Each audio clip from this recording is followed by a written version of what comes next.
Bonjour et bienvenue sur le podcast One Thing in a French Day.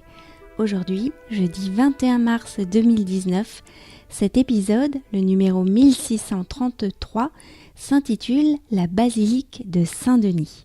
Je m'appelle Laetitia, je suis française, j'habite près de Paris et je vous raconte au travers de ce podcast un petit bout de ma journée. Le texte de ce podcast est disponible en vous abonnant à la newsletter sur www.onethinginafrenchday.com. Et n'hésitez pas aussi à découvrir la page Facebook du podcast ou le compte Instagram @onethinginafrenchday_podcast. La basilique de Saint-Denis.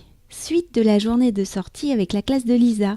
Je vous ai raconté la première partie, la collection Courtauld à la Fondation Louis Vuitton dans l'épisode de mardi.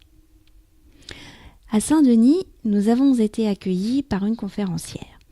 Nous n'avons pas pu longtemps admirer l'extérieur de la basilique, mais la façade du XIIe siècle est magnifique. La conférencière, emmitouflée dans un manteau avec une écharpe qui devait faire 4 fois le tour de son cou et des mitaines aux mains, était très sympathique.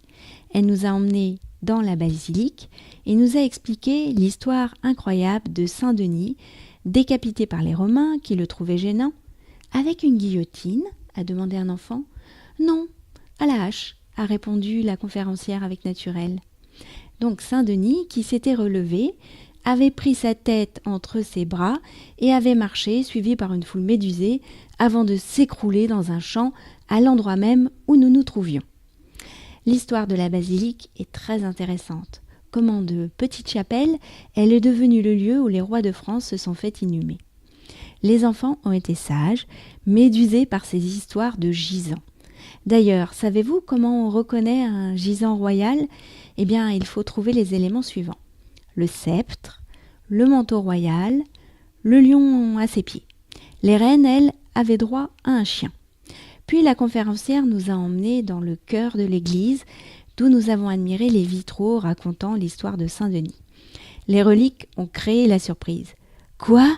Il y a des os de Saint-Denis dans ces petites boîtes ? On peut les voir ? Non, on ne peut pas, dit la conférencière. Mais venez maintenant, nous allons descendre dans la crypte.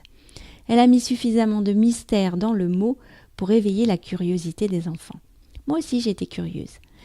La crypte a subi pas mal de dommages au moment de la Révolution française, mais nous avons appris que les chercheurs avaient mis la main en 1959 sur le tombeau miraculeusement conservé de la reine Arégonde, la belle-fille de Clovis, inhumée en 580. D'ailleurs, les bijoux du sarcophage sont conservés au musée d'archéologie nationale à Saint-Germain, là où nous sommes allés pour l'anniversaire de Lisa. Le premier roi franc à être inhumé à la basilique fut le roi Dagobert. Lui, je le connais bien.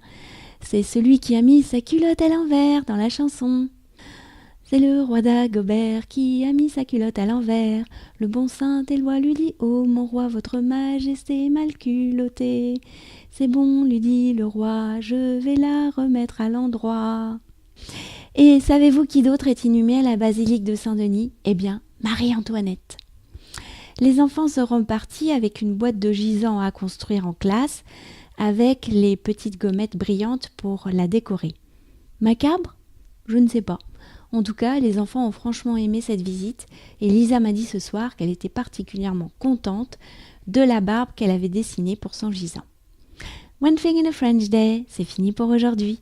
Vous pourrez retrouver le début du texte de ce podcast ou vous abonner à la newsletter sur www.onethinginafrenchday.com. Si vous avez envie de m'envoyer un message, voici mon adresse email frenchday@gmail.com. Voilà, nous sommes jeudi. Je vais vous souhaiter de passer un très bon week-end et je vous dis à mardi prochain. Au revoir.